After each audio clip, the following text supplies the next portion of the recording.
Story teller by Biplab YouTube চ্যানেলে আজকে আপনারা শুনবেন ভিলেন ক্যান বি লাভার উপন্যাসের 20 নম্বর এপিসোড প্রিন্সেস এলিজাবেথ। অতঃপর প্রোফাইল পিকচারে ছবিটি বসিয়ে দিল। ব্যাস, হয়ে গেল এলিজাবেথের জীবনের সর্বপ্রথম খোলা ফেসবুক অ্যাকাউন্ট। লম্বা করে শ্বাস ফেলে নিল এলিজাবেথ। হঠাৎ করেই টিং টিং শব্দ হতেই থাকলো অনবরত। এলিজাবেথ কৌতূহলবশত ফোন হাতে নিল। নোটিফিকেশন চেক করতেই চোখ কপালে উঠে যায়। মুহূর্তের মধ্যে এত এত ফ্রেন্ড রিকোয়েস্ট।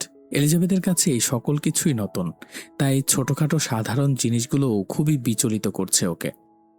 দুপুরে ঘুমিয়েছিল এলিজাবেথ। ঘুম থেকে ওঠার পরপরই মাথায় ভূত চেপে বসে আইডি খুলবে। যে ভাবা সেই কাজ। ইউটিউব ঘেটে ঘুটে খুলে নিল। তাকবীর হসপিটালে গিয়েছে, আসতে খুব রাত হবে। এলিজাবেথ অনেকবার প্রশ্ন করলেও কোনো উত্তর দেয়নি।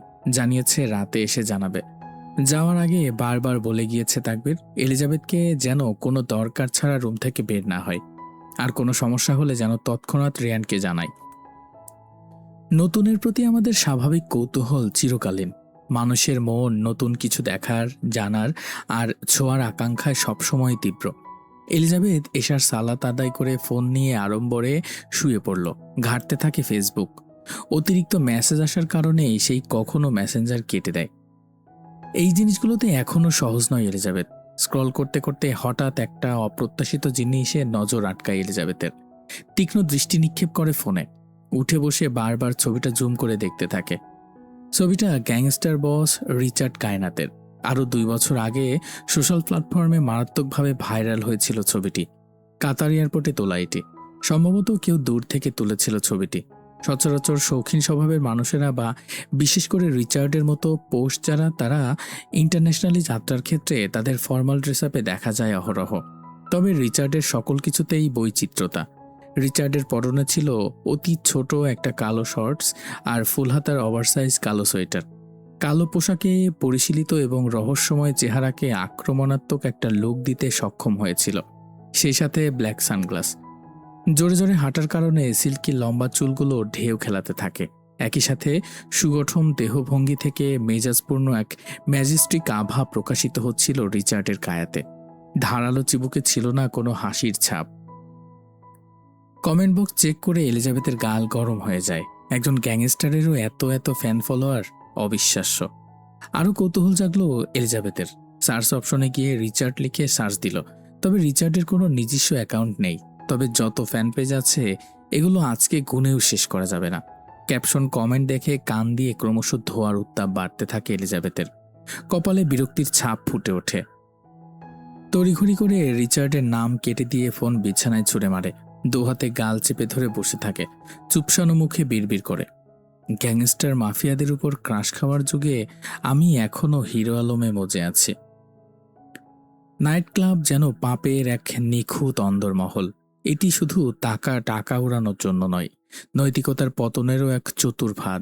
সেখানে অর্ধনগ্ন শরীরে দেহ নাচে লালসার তালে, গা ঘেঁষার নৃত্যের ছলনায়। চারপাশে মদের ঢল, ধোয়া ঢাকা বাতাসে ঢেকে যায় বাস্তবতা। বড় বড় ব্যবসায়ী গ্যাংস্টার মাফিয়াদের জন্য এটি এক স্বর্গরাজ্য, যেখানে শয়তানির মুখোশ পরে চলে রিফ্রেশমেন্টের অভিনব আয়োজন। এটি শুধু বিনোদন নয়, জগতের এই অন্ধকার জগতের এক অভিজাত মিলন মেলা। ইতালির সবথেকে নামকরা নাইট ক্লাব হলো রিজিয়ন। লেজার লাইটটি আর স্ট্রোব আলোয় ঝলকাচ্ছে চারিপাশ। মদের কদর্য গন্ধে মাতোয়ারা চতুষ্পাশ। মধ্যমঞ্চ উন্মাদনায় ঢলাঢলি করে নৃত্য করছে নারী পুরুষ সংমিশ্রিতভাবে। ডিজে স্ট্যান্ডে দাঁড়িয়ে মিউজিশিয়ান নিয়ন্ত্রণ করছে পুরো পরিবেশ। হাত উঁচু করে উৎসাহ দিয়ে নাচতে নাচতে নাচাচ্ছে সকলকে। বার কাউন্টারের উপর মাথা এলিয়ে শুয়ে আছে এক অর্ধনগ্ন রমণী। তার শরীরে যা আছে তা পোশাকের নামমাত্র। ভাঁজগুলো যেন ইচ্ছাকৃতভাবে উন্মোচিত। দূর থেকে চেয়ে থাকে অনেক চোখ, লালসায় ভরা, কিন্তু সাহস নেই কারো কাছে যাওয়ার বা পাশে বসার। আশেপাশে রয়েছে বিশেষ নিরাপত্তার জন্য থাকা বিশেষ প্রোটোকল, একটি অদৃশ্য দেয়ালের মতো, যা শুধু দূরত্ব বাড়ায়। মেয়েটি একটু পরপর মাথা তুলতে চায়, কিন্তু নেশার ভারে পারে না। চোখ বুজে ঠুলছে শুধু। চারপাশে আলো আর মদের গন্ধে আচ্ছন্ন এক দমবন্ধ পরিবেশ। হঠাৎ সাউন্ড সিস্টেমের তীক্ষ্ণ গান থেমে গেল। উন্মাদ নাচ থেমে গিয়ে বিরক্তির ছাপ ফুটে ওঠে উপস্থিতদের চোখে মুখে। কয়েকজন রাগে ফেটে চিৎকার করে ম্যানেজারকে গালি দিতে থাকে অকথ্য ভাষায়। ঠিক সেই সময় কারো পায়ের ভারী শব্দে থমথমে হয়ে উঠল পরিবেশ। ঝাপসা চোখে সবাই পেছনে ফিরে তাকায়। মুহূর্তেই স্তব্ধতা নেমে এলো সকলের মাঝে। একজন মধ্যবয়স্ক লোক লম্বা পা ফেলে এগিয়ে যাচ্ছে কাউন্টারের দিকে। দৈহিক গঠনে মনে হচ্ছে সে এই বিশাল সাম্রাজ্যের মালিক। তার পিছু পিছু চলছে একদল সশস্ত্র সৈন্য। প্রত্যেকের কড়া দৃষ্টি, হাতে অস্ত্রের ঝলকানি। একে একে ক্লাব থেকে বেরিয়ে যেতে লাগলো সবাই। বাতাসে ভয়ের গন্ধ। আলো আঁধারির এই রঙ্গমঞ্চে থমকে গেছে রাতের উন্মাদনা। লোকটি গিয়ে থামল মেয়েটির সামনে। লারা, গ্রেট আপ প্রিন্সেস। লারা মাথা তুলল। ঝাপসা চোখে অবলোকন হয় জেমসের সুগভীর চোখ, যেখানে চিন্তার ছাপ স্পষ্ট। গাল ছড়িয়ে হাসল লারা, মাতাল স্বরে বলল, ড্যাড, তুমি? জেমস মেয়ের মাথায় হাত বোলাতে থাকে। কর্মজীবনের কঠোর বৈশিষ্ট্য থেকে বেরিয়ে একজন আদর্শ বাবার রূপে রূপান্তরিত হয়। হালকা হেসে মেয়ের দিকে তাকিয়ে নিদারুণ কোমল স্বরে বলল, এয়ারপোর্টে গাড়ি পাঠানো হয়েছিল, তুমি ম্যানশনে না গিয়ে বাড়ি আসলে কেন? I was waiting for you. অযথা হাসতে থাকে লারা, বলল, মসজিদে। তপ্ত শ্বাস ফেলে জেমস। আদরের একমাত্র মা মরা মেয়েকে কর্মজীবনের ব্যস্ততায় পর্যাপ্ত সময় দেয়া হয়নি কখনোই। ফলস্বরূপ আজ আয়ত্তের বাইরে। জেমস লারাকে ধরে তুলতে থাকে। লারা ঢলতে থাকে। নিজ পায়ে দাঁড়ানোর ক্ষমতা অবধি নেই, তবুও বাধা দিল। I can manage. লারা, তুমি ড্রাঙ্ক। আবারও হাসতে থাকে লারা। হাসতে হাসতে গম্ভীর হয় কণ্ঠস্বর। নেশাগ্রস্ত অবস্থায়ও চারপাশকে খালাস করার ক্ষমতা আমি রাখি, ড্যাড। মেয়ের কথায় শব্দ করে হাসল জেমস। গার্ডরা তেসরা তাকিয়ে আছে লারার দিকে নোংরা দৃষ্টিতে। আকস্মিক কেঁপে উঠল সমস্ত ক্লাব বিকট শব্দে। একজন গার্ড ধাতব মেঝেতে পড়ে ছটফট করতে থাকে গোপনাঙ্গ ধরে। একটা সময় নিষ্পত্তি ঘটে সকল যন্ত্রণার আরেকটি গুলিতে। মগজে রক্তক্ষরণের মাধ্যমে প্রাণ পাখি উড়াল দেয় দূর আকাশে। সকল গার্ডরা ভয়ে দুকদম পিছিয়ে গেল। ঘটনাটি নিমিষের মধ্যেই ঘটে যায়। জেমস হতভম্ব হয়ে তাকায় কোমরে হ্যান্ডগান ক্যারিতে, তবে ক্যারি ফাঁকা। লারা রিভলভার হাতে দাঁড়িয়ে আছে। ঠোঁটের কোনায় লেপ্টে আছে শয়তানি হাসি। এক ঘটনার রেশ কাটতে না কাটতেই শুরু হলো আরেক বিপত্তি। হঠাৎ করেই প্রাইভেট লাউঞ্জ থেকে হুড়হুড় করে বেরিয়ে এলো অর্ধসংখ্যক অস্ত্রধারী লোক। মুহূর্তেই জেমসের গার্ডরা অস্ত্র তাক করে প্রস্তুত হয়ে গেল। পক্ষ বিপক্ষ দল মুখোমুখি দাঁড়িয়ে, কেউ কারো দিকে চোখ সরাচ্ছে না। উত্তেজনায় থমথমে পরিবেশ। এমন সময় সরে গেল লাউঞ্জের ভারী পর্দা। ভেতরে দেখা গেল রিচার্ডকে, কাউচে হেলান দিয়ে বসে, হাতে মদের বোতল। চারপাশে কি ঘটছে সেদিকে তার কোনো হুঁশ নেই। পাশে দাঁড়িয়েছিল লুকাস। জেমসকে দেখা মাত্র চিবুক শক্ত হয়ে গেল। লুকাস গান বের করে গান পয়েন্টে নিয়ে নিল জেমসকে। জেমসও প্রতিক্রিয়ায় একইভাবে গান পয়েন্টে নিয়ে নিল লুকাসকে। চারপাশের উত্তেজনা যেন কোনো মুহূর্তে বিস্ফোরণ ঘটাতে প্রস্তুত। এমন টান টান উত্তেজনায় লারার চোখে অন্য কিছু। অনড়ভাবে চেয়ে আছে রিচার্ডের দিকে। রিচার্ড তখনও শুধু মদ খেয়েই যাচ্ছে। ঘাড় এপিটোপিট করে দেখতে থাকলো। লারার ঘোলা চোখ দুটি রিচার্ডের পা থেকে মাথা পর্যন্ত শিকারীর মতো জড়িয়ে রেখেছে। এ যেন অধিকার প্রতিষ্ঠার প্রয়াস। উপস্থিত ছিল ভিলেনের মতো শীতল, নির্লিপ্ত এবং ভয়ঙ্কর। তবে ভেতরে ভেতরে খুবই ক্ষুব্ধ হচ্ছে রিচার্ড। কেন একবারও তাকাচ্ছে না তার দিকে, যেখানে সকলের সেন্টার অফ অ্যাটেনশন সে সর্বদা। জেমসের চোখ দিয়ে আগুন ঝরছে, দৃষ্টি রিচার্ডের দিকে। লুকাস ট্রিগারে আঙুল চেপে রেখে বলল, বস, আজই খেলা শেষ করে দেই কোবরা গ্রুপের। এখনো পর্যন্ত মাথা তোলেনি রিচার্ড। বিরক্তে উচ্চারণ করে ক্ষীণ আওয়াজে বলল, মুড নেই আজ। লুকাস কিছু বলতে যাবে তখনই আচানক লারা ঢলতে ঢলতে গিয়ে পড়ল রিচার্ডের পাশে। রিচার্ডের হাত ছিল কাউচের উপরে ছড়ানো। লারা পাশে এসে পড়ার আগেই হাত সরিয়ে নিল রিচার্ড। লারা কুচকানো ভ্রুজোড়া সহিত বাঁকা হাসল। ঠোঁটের এক কোণ এলিয়ে গ্রীবা বাঁকিয়ে মনে মনে আওড়ায়, gangster in great, gentleman in grace. James ঝড়ের বেগে ছুটে গিয়ে মেয়েকে বুকে তুলে নিল রিচার্ডকে গান পয়েন্টে নিয়ে। ক্রোধ মিশ্রিত কণ্ঠে চিবিয়ে চিবিয়ে বলল, আমার মেয়ের সামনে কোনো ঝামেলা চায় না, যুদ্ধের সৌন্দর্য মাঠেই। লুকাস শুধু রিচার্ডের আদেশের অপেক্ষায় আছে, তবে রিচার্ড নিজের কাজে অটল।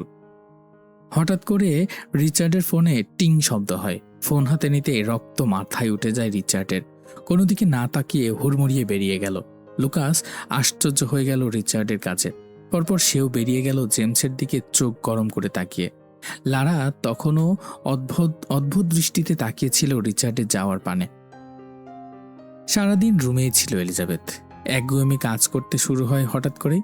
তাই একটু রুফটপে হাঁটতে বের হয় এলিজাবেথ, প্রকৃতির শীতল বাতাস নেওয়ার জন্য। আকাশে আজ অসংখ্য তারা, সম্ভবত পূর্ণিমা আজকে। চাঁদের জ্যোতি খুবই প্রখর। প্রকৃতির সতেজ বাতাস এলিজাবেথের শরীরের প্রতিটি রন্ধ্রে রন্ধ্রে প্রবাহিত হতে থাকে। হঠাৎ দরজা লাগানো বিকট শব্দে কেঁপে উঠল এলিজাবেথ। চকিতে পেছন ফিরে ঘুরতেই শিউরে ওঠে শরীর। তাৎক্ষণিক বেড়ে যায় হার্টবিট। এক পা করে পেছাতে থাকে, এগোতে থাকে রিচার্ড। এলিজাবেথের চোখে আতঙ্ক স্পষ্ট। রিচার্ডের প্রতিটি কদমে হৃদয় স্পন্দন তীব্র থেকে তীব্র হতে থাকে। রিচার্ডের মাস্কের অন্তরালে চেহারা ঢাকা থাকলেও ক্রোধের আগুন চোখে স্পষ্ট। প্রতিটি দৃষ্টি যেন এক অপ্রতিরোধ্য রাগের প্রকাশ, যা মুহূর্তের মধ্যে বিস্ফোরিত হতে পারে। পিছাতে পিছাতে এলিজাবেথের কোমর গিয়ে ঠেকে রেলিংয়ের সাথে। কাঁপল অভ্যন্তর। রিচার্ড শক্ত চিবুকে এসে দাঁড়ালো এলিজাবেথের অতি নিকটে। এলিজাবেথের শরীর থরথর করে কাঁপতে থাকে। রিচার্ডের কাছ থেকে ভেসে আসা মদের গন্ধে ভেতর থেকে উল্টে আসে সব। যথাসম্ভব নিজেকে শক্ত রাখার চেষ্টা করল। রিচার্ড একটানে মুখ থেকে মাস্ক খুলে ফেলল। উদীয়মান হয় ক্রোধে মটমট করতে থাকা ধারালো চোয়াল, ইস্পাতের মতো ধারালো গালের কাটা দাগ। শরীর খুব সস্তা হয়ে গিয়েছে না? গলা দিয়ে কথা বের হয় না এলিজাবেথের। বহু কষ্টতে আওড়ায়, মানে? রিচার্ডের নীরের ঠান্ডা স্বর। আইডি ওকে? নিজের ছবি কেন? ভয়ের মধ্যে ললাটে ভাঁজ সংকুচিত হয়। বুঝতে পারল না এটা রিচার্ড জানল কি করে, তাও এত অল্প সময়ের মধ্যে। ভাবনার মধ্যে হঠাৎ রিচার্ড দুহাত চেপে ধরল এলিজাবেথের কোমর। শরীর জুড়ে যেন বৈদ্যুতিক স্রোত বয়ে গেল এলিজাবেথের। কিন্তু রিচার্ডের পরবর্তী কাজে বুকের ভেতর ধাপ করে উঠল। রিচার্ড এলিজাবেথকে রেলিংয়ে বসিয়ে দিল। নিচের দিকে তাকাতেই শিউরে ওঠে সমস্ত শরীর। এলিজাবেথ জীবন বাঁচানোর তাগিদে খামচে ধরে রিচার্ডের কোট। যুবথুবুভাবে কাঁপতে থাকে গরম। নিজের এই অপরূপ সৌন্দর্য কাকে দেখাতে চাচ্ছ? এলিজাবেথ নিশ্চুপ। রিচার্ডের ঠান্ডা স্বর ভয়কে আরো ঘনীভূত করে তোলে। অভ্যন্তরে শুরু হয় এক অদৃশ্য সংঘর্ষ। ধীরে ধীরে বদলে যেতে থাকে রিচার্ডের দৃষ্টিভঙ্গি। কণ্ঠস্বরও হয়ে ওঠে আরো গাঢ়, রহস্যময়। মস্তিষ্ক ফিরে পায় তার চিরাচরিত পৈশাচিক প্রবৃত্তি। অধরের কোণে বাঁকা হাসি ফুটিয়ে রিচার্ড তার ড্রাগনের ট্যাটু খচিত হাতটি রাখে এলিজাবেথের উরুর উপর। থেমে যায় এলিজাবেথের হৃদস্পন্দন। নারীবাদী আত্মা শিহরিত হয়। কাটায় কাটায় যেন বিদ্যুৎ ছড়িয়ে পড়ে। অনেকক্ষণ ভালোভাবে বলেছি, বোঝনি, এখন দুষ্টু কথা বলবো। দুইটা বাক্য ঠান্ডা গলায় উচ্চারণের মানের গ্যাংস্টার বসের ভালো কথা এবং অনেকক্ষণ ধরে বোঝানো। গ্যাংস্টার বসের মতো তার কথা এবং মনোভাব অনেকক্ষণ ভাবা, যা রিচার্ডের বৈশিষ্ট্যের সাথে এসব একদম যায় না। উরুর উপরে কাপড়ের অংশে খামচে ধরে রিচার্ড। ব্যথায় চোখ মুখ কুচকে রিচার্ডের হাত চেপে ধরে এলিজাবেথ। রিচার্ডের দৃষ্টিভঙ্গি বাজে কিছুর ইঙ্গিত দিচ্ছে। একটু একটু করে উরুর অংশের কাপড় তুলতে তুলতে থাকলো রিচার্ড। এক অদ্ভুত স্বরে আওড়ায়, my love language is physical touch. ক্রমশ হাতের গতি বাড়তে থাকে। কেটে দেয় এলিজাবেথ। রিচার্ড কিছু বলতে যাবে তখনই ফোন বেজে ওঠে। চোখ বন্ধ করে তপ্ত শ্বাস ফেলে রিচার্ড। এরপর এলিজাবেথকে চোখ রাঙানি দিয়ে ওকে নামিয়ে হনহনিয়ে চলে যায়। জোরে জোরে শ্বাস ফেলতে থাকে এলিজাবেথ। আর এক মুহূর্তও দাঁড়ায় না। রুমে গিয়ে দরজা আটকে দেয়। আর একটু হলেই দম আটকে মারা যেত। গাড়ি চলছে কোবরা ম্যানশনের উদ্দেশ্যে। লারা সেই কখন থেকে একা একাই হাসছে ঠোঁট কামড়ে। জেমস খেয়াল করল মেয়ের অদ্ভুত আচরণ। তার তীক্ষ্ণ মস্তিষ্ক খুব সহজেই হাসির অজানা কারণটা ধরে ফেলে। সব সৌন্দর্যের অধিকারী হয় না। কিছু কিছু সৌন্দর্যের আড়ালেই খুবই বীভৎস রূপ থাকে, যা কেবল ধ্বংস করতেই জানে। লারা হাসতে হাসতে উত্তর দিল জড়তাবিহীন গলায়, লাভ ইজ ব্লাইন্ড ড্যাড। বিরক্ত হয়ে মৃদু চেঁচালো James, he is a red flag. লারার একই স্বরে জবাব, but I am colour blind. সংযম হারাতে থাকে জেমস। উগ্রতা ভেঙে হিংস্র পশুর মতো গর্জে তোলে। কি যেন ওর সম্পর্কে? হি is A murderer, A psychopath. Everyone knows him as a killing machine. ঠোঁট কামড়ে হাসল লারা। হাসতে হাসতে বলল, but he is dam handsome dad. বিরক্ত মেয়ের দিক থেকে মুখ ফিরিয়ে নেয় জেমস। আর যাই হোক, কখনো পারবে নিজের জাতশত্রুর কাছে মেয়েকে তুলে দিতে? মনে মনে ছক কষতে থাকে এক ধ্বংসযজ্ঞের। হ্যালো, ভালো মানুষ। এলো কেসি। কখন আসবেন আপনি? একটু দেরি হবে, তুমি খেয়ে শুয়ে পড়ো। খাবো না, খেতে ইচ্ছে হচ্ছে না। কেন, মন খারাপ? না, তেমন কিছু না। আচ্ছা, রাখলাম। ফোন কেটে দিল এলিজাবেথ। শেষবারের মতো নিজের আইডিতে ঢুকতে চাইল। বরাবরের মতো এবারও ফলাফল শূন্যের কোঠায়। রাগে ফোন বিছানায় ছুঁড়ে ফেলে দেয়। কান থেকে ফোন নামিয়ে বিয়ানের নাম্বারে কল দিল তাকবীর। সাথে সাথে রিসিভ হয় উপাস থেকে। শোনা গেল তাকবীরের গুরুগম্ভীর গলা। Well done. এই ফোন দিয়ে যেন আর কোনো অ্যাকাউন্ট খোলা না যায়। ওই পাশ থেকে কি উত্তর আসলো তা অজানা। কল কেটে দিল তাকবীর। পরপর হাতের ক্যানোলার দিকে তাকিয়ে অদ্ভুতভাবে হাসল। রহস্যময় হাসি দিয়ে অস্পষ্টভাবে আওড়ালো, আমার নামে লিখিত সৌন্দর্য শুধু আমিই দেখি। কালো রাত পেরিয়ে গেছে 2 দিন। এলিজাবেথের হাতের ক্ষত কিছুটা শুকিয়েছে বটে, তবে ব্যথার টান এখনো মাঝে মাঝে মনে করিয়ে দেয় ঘটনার ভয়াবহতা। নিশিরাত, পুরো শহর নিস্তব্ধ। প্রেমিক যুগল আর নাইট ডিউটিতে কর্মরত ছাড়া সবাই গভীর ঘুমে মগ্ন। একটু অস্বস্তি লাগায় এলিজাবেথ উঠে ওয়াশরুমে গিয়েছিল। কাজ শেষে বেরিয়ে আসতেই চোখ চলে গেল সামনের জানালার দিকে। মুহূর্তেই বুক ধক করে উঠল। পুরো শরীর শীতল হয়ে আসে। জানালার পাশে অন্ধকারের আবরণে পিঠ দিয়ে দাঁড়িয়ে আছে এক দৈত্য আকৃতির মানব। চোখের পলকে উড়ে গেল সকল ঘুম। সেই ছায়ামূর্তি আস্তে আস্তে মাথা ঘুরিয়ে তাকালো এলিজাবেথের দিকে। ড্রিম লাইটের নিয়ন আলোতে উদীয়মান হলো মানবের চওড়া অবয়ব, ঠোঁটের কোণে লেপ্টে থাকা শয়তানি হাসি। আবার কেন এসেছেন? এলিজাবেথের কণ্ঠস্বরে প্রবল দৃঢ়তার ছাপ। নেই কোনো জড়তা, ভয়। বলিষ্ঠ কায়া নিম্নগামী কদমে সামনে এগোই, যেন বিন্দু পরিমাণ তাড়া নেই। আজ সময় শুধুমাত্র এই মুহূর্তের জন্য ধার্য করা। সিগারেটের ধোঁয়ায় পুড়ে যাওয়া কালচে ঠোঁট এলিয়ে অদ্ভুত হাসি দিল রিচার্ড, যেই হাসিতে নেই কোনো কোমল প্রাণ। তর্জনী থেকে করে করে পরপর অনামিকা পর্যন্ত অঙ্গুলি তুলতে তুলতে নাটকীয় ভঙ্গিতে পুরুষালী হাসকি স্বরে বলল, 3 রিজন। রেড, রেড, রেড, মাই ফাকিং ডার্ক রেড। সেদিন ক্লাবের ঘটনার পর থেকে এলিজাবেথের মনে রিচার্ডের প্রতি ঘৃণা থেকে তিক্ততা আরো গভীর হয়ে ওঠে। ওর অবচেতন মন কিছুতেই মেনে নিতে পারছিল না একজন মানুষ এতটা নিষ্ঠুর আর কুৎসিত কিভাবে হতে পারে। এলিজাবেথ ভালো করেই জানতো সে চাইলেও রিচার্ডকে থামাতে পারবে না, কারণ রাজার রাজ্যের সর্বোচ্চ ক্ষমতা রাজাই ভোগ করে। তিক্ততায় ভরা কণ্ঠে এলিজাবেথ তিরিক্ষি মেজাজে বলল, তো আমার কাছে কেন আসলেন, কি চাই? রিচার্ড খুবই দৃঢ় কদমে আরেক পা বাড়ালো। অধরকোণ এক পাশে এগিয়ে বলল, just for a 20 minute friends kiss. চল শক্ত হয়ে দাঁত চেপে ধরল এলিজাবেথ। গমগমে গলায় বলল, এক্ষুনি বেরিয়ে যান, অসভ্য লোক। রিচার্ডের আজ খুব খুশি আমেজ। ঠোঁট কামড়ে হেসে বলে, সভ্য আমি কখনোই ছিলাম না মেয়েটি যান। ওকে, কিস লাগবে না, আমায় একটু আদর করো। চমকপ্রদভাবে এলিজাবেথ রিচার্ডের দিকে তাকালো। চোখে চোখ পড়তেই ধীরে ধীরে রিচার্ডের অবয়বটা ভালোভাবে পর্যবেক্ষণ করে নিল। না, রিচার্ডের চোখে কোনো চিহ্ন নেই নেশার, তবে এইমাত্র বলল যে যান। এলিজাবেথ নিজের কানে বিশ্বাস করতে পারছে না কোনোভাবেই। হয়তো তার শ্রবণ শক্তিতে কিছু ভুল হচ্ছে, এমনটা ভাবতে লাগলো। কিন্তু ঠিক তখনই রিচার্ডের কথার ঝংকারে এলিজাবেথের ভাবনার সুতো ছিঁড়ল।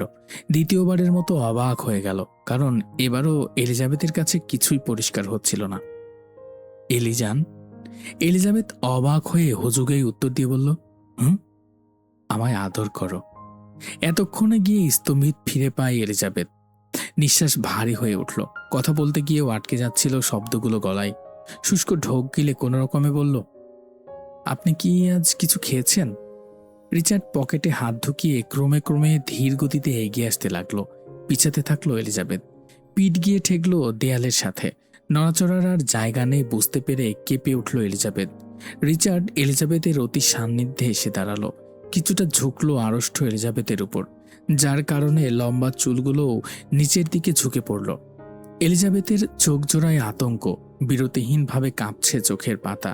নাকের ডগায় বাড়ি খাচ্ছে রিচার্ডের পারফিউমের স্মেল। এলিজাবেথ নিঃশ্বাস আটকে রাখল। এই ঘ্রাণে ওর নিজেকে মাতাল মাতাল লাগে। আকস্মিক রিচার্ড গ্রীবা বাঁকিয়ে বাঁ গাল এলিজাবেথের দিকে বাঁকা করে দিল। কিস মি রাইট দেয়ার। রিচার্ডের আচরণ আজ খুবই নরম, যা বারবার প্রতিবার বিস্মিত করছে এলিজাবেথকে। রিচার্ডের চোখের পাতা একবারও পড়ছে না, কপালের রগগুলো টান টান হয়ে, তবে মুখভঙ্গি অত্যন্ত ঠান্ডা, শান্ত নদীর ন্যায়। এলিজাবেথ কাঁপা কাঁপা স্বরে বলল, "উম, মানে?" চকিতে রিচার্ডের মুখ গহ্বরে রূপান্তর ঘটল। মুখের রং রাগে লাল হয়ে উঠল, নীল চোখ দুটোতে দাউ দাউ করে জ্বলে উঠল। গলার স্বর এতটাই তীক্ষ্ণ হয়ে উঠল যে মনে হলো প্রতিটি শব্দ ছুরির মতো কেটে যাচ্ছে বাতাস। অকস্মাৎ ঝাঁপিয়ে পড়ে এলিজাবেথের কণ্ঠনালী চেপে ধরল, শক্ত হাতে শূন্যে তুলে নিল এলিজাবেথকে। অভ্যন্তর শিউরে এলিজাবেথের নিঃশ্বাস আটকে এলো, হাত পা ছটফট করতে লাগলো মুক্তির জন্য। রিচার্ড রুক্ষ কর্কশ্বরে অযাচিত এক অনর্থক হাসি চেপে চাপা গলায় চিবিয়ে চিবিয়ে বলল, "এই গালে হাত তোলার সাহস দেখিয়েছিলি না? তোর কপাল নিতান্তই ভালো যে এখনো মাটির উপরে হাঁটছিস। অন্য কেউ হলে এতক্ষণে 3.5 হাত মাটির নিচে জায়গা পেত। না, ভুল বললাম, স্থান হতো কোনো নোংরা নর্দমায়। জলশৌচেরা খুবলে খুবলে খেত হাড় মাংস, আর তাতেও শান্তি না পেলে সেই অবশিষ্টটুকু ছাই করে উড়িয়ে দিতাম।" রিচার্ডের মুঠোয় এলিজাবেথের গলা আটকা, নিঃশ্বাস যেন দূর আকাশের কোনো অধরা স্বপ্ন। ফুসফুসে বাতাস নেই, বুকের ভেতর জ্বলন্ত শূন্যতা পুড়ছে, চোখের সামনে সবকিছু ধূসর হয়ে যাচ্ছে। জীবনের স্পন্দন ধীরে ধীরে স্তব্ধ, অথচ মনের এক কোণে বেঁচে থাকার ক্ষীণ আশা তখনও কাঁপছিল। সেই ক্ষীণ আশা ও এলিজাবেথের কাছে বিষাদের ন্যায় ঠেকছে। সহসাই হাঁপাতে হাঁপাতে বলল, "তবে আমি বা কেন ব্যতিক্রম হলাম? মেরে ফেলুন না আমাকে অন্যদের মতো।" আরও রক্তিম হতে থাকে রিচার্ডের চেহারা। রুষ্ট কণ্ঠের দাঁতে দাঁত পিষে বলল, "কারণ তোর সাথে আমার এখনো অনেক হিসেব বাকি। তুই পাপ করেছিস, আর সেই পাপের শাস্তি তোকে জীবনভর তাড়া করে ফিরবে।" অস্পষ্টতায় কেঁদে ফেলল এলিজাবেথ। "কি পাপ ছিল আমার?" গলা ছেড়ে চেঁচালো রিচার্ড। "আমার সামনে পড়া, আমার দহনশীল সত্তায় দাবানল জ্বালিয়ে দেওয়া, আমার চোখে ধরা দেয়া, আমার বদ্ধ পৃথিবীতে আগুনের মতো বিস্ফোরণ ঘটানো।" এলিজাবেথ আর কিছু বলতে পারে না। রিচার্ডের হাতে আটকে থাকা ওর গলা থেকে শ্বাস ফুরিয়ে যাওয়ার অনুভূতি এক মুহূর্তের জন্য পৃথিবী থেমে যায়। যখন এলিজাবেথের চোখ উল্টে আসে ঠিক তখনই রিচার্ড ওকে ছেড়ে দিল।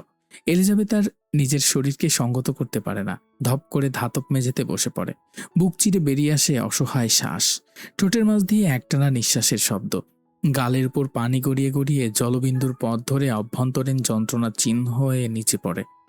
রিচার্ড এক হাত মুড়ে এলিজাবেথের সামনে বসে, চোখে রাজার মতো তীক্ষ্ণ দৃষ্টি, যেন সে রাজা আর এলিজাবেথ এক কৃতদাসী। রিচার্ড এলিজাবেথের ভেজা চিবুক শক্ত হাতে ধরে উপরে তোলে। এলিজাবেথ ভেজা ঘৃণিত চোখে রিচার্ডের দিকে তাকায়। "কিস মি রাইট দেয়ার," শক্ত গলায় শাসিয়ে বলল রিচার্ড। এলিজাবেথ নিস্তব্ধ, ক্রোধে আগুন জ্বলে ওঠে রিচার্ডের।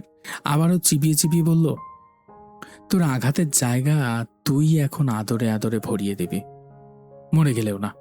এলিজাবেথের ভেজা গলায় শক্ত জবাব। ফিচেল হাসল রিচার্ড অদ্ভুতভাবে মাথা ঘোরাতে ঘোরাতে। মুখে কিছু বলল না। পকেট থেকে ফোন বের করে ধারণকৃত একটা ভিডিও তুলে ধরে এলিজাবেথের সামনে। স্ক্রিনে চোখ রাখতে শিউরে ওঠে এলিজাবেথ। ভিডিওতে তাকবীরের হাসপাতালের সামনের দৃশ্য। সারি সারি কালো মার্সিডিজ দাঁড়িয়ে আছে। একটি গাড়ির সামনের দরজা খোলা। লুকাস ফ্রন্ট সিটে আতশোয়া ভঙ্গিতে বসে আছে, হাতে একটি মরণশীল অস্ত্র। ক্যামেরা যখন লুকাসের মুখে জুম করলো, তখন লুকাস ঠোঁটের কোণে অদ্ভুত এক হাসি টেনে চোখ টিপল। আর ঠিক সেই মুহূর্তে ফোনের পেছন থেকে রিচার্ডও একইভাবে চোখ টিপল। এই দৃশ্যের প্রত্যেকটি মুহূর্তে কিছুর পূর্বাভাস লুকিয়ে আছে। এলিজাবেথের বুকের ভেতর হিম শীতল এক অনুভূতি ছড়িয়ে পড়ল। "দয়া করে ওনার কোনো ক্ষতি করবেন না।" নিমিষেই এলিজাবেথের ভেতরের তেজ স্মিত হতে দেখে রিচার্ডের ঠোঁটের কোণে এক তৃপ্ত হাসি ফুটালো।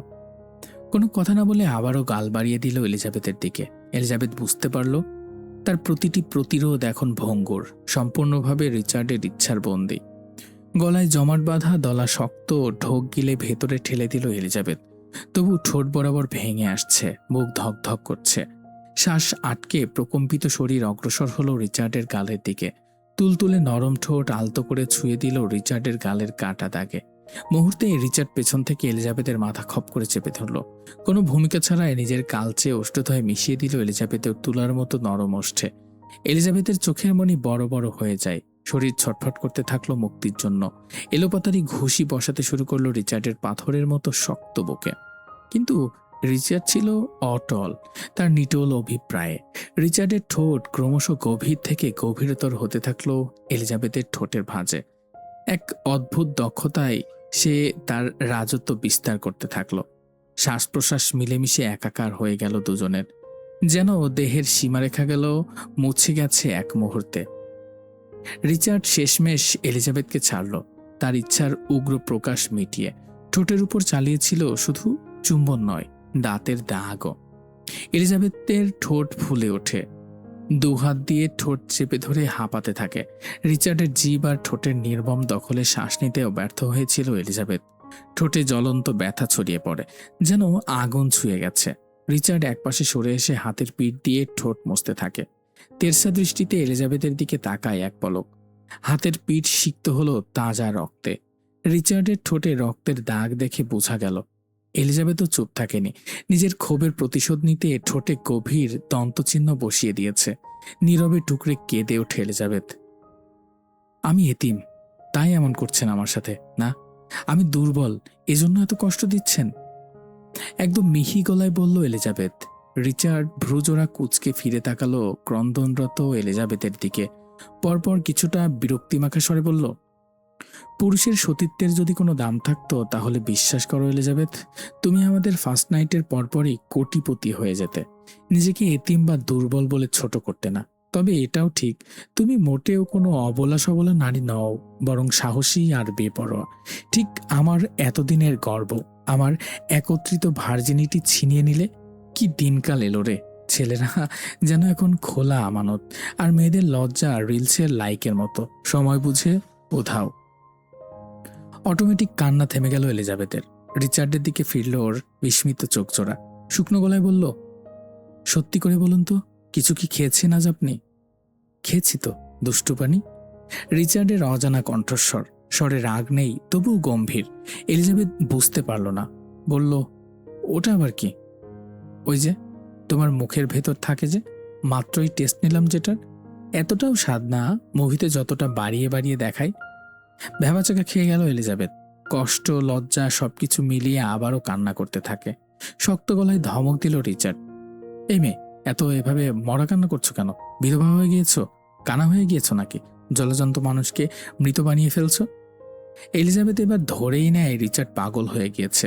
আকুতি ভরা টলটলে চোখে চেয়ে বলল, আপনি পাগল হয়ে গিয়েছেন, দয়া করে পাবনা যোগাযোগ করুন। ওরা ওদের রোগীকে এসে নিয়ে যাক, আমাকে একটু মুক্তি দেখ। আবারও ধমক দিল রিচার্ড। চুপ। পরপরই খুবই হতাশাগ্রস্ত স্বরে আওড়াই, বোকা রেড। এলিজাবেথের মাথায় বারবার শুধু তাকবীরের কথাই ঘুরছে। ভাবতেই বুকের ভেতর শক্তিশালী চাপ অনুভূত হচ্ছে। চোখ জোড়ায় অসহায়ত্বতা ভরা, নিস্তেজ স্বর। দয়া করে ওনাকে কিছু করবেন না। আপনার শত্রুতা তো আমার সাথে না, আমাকে মেরে ফেলুন। মানুষটা অসুস্থ, ওনাকে সুস্থভাবে বাঁচতে দিন দয়া করে। এবার বিরক্তির উচ্চারণ করে রিচার্ড।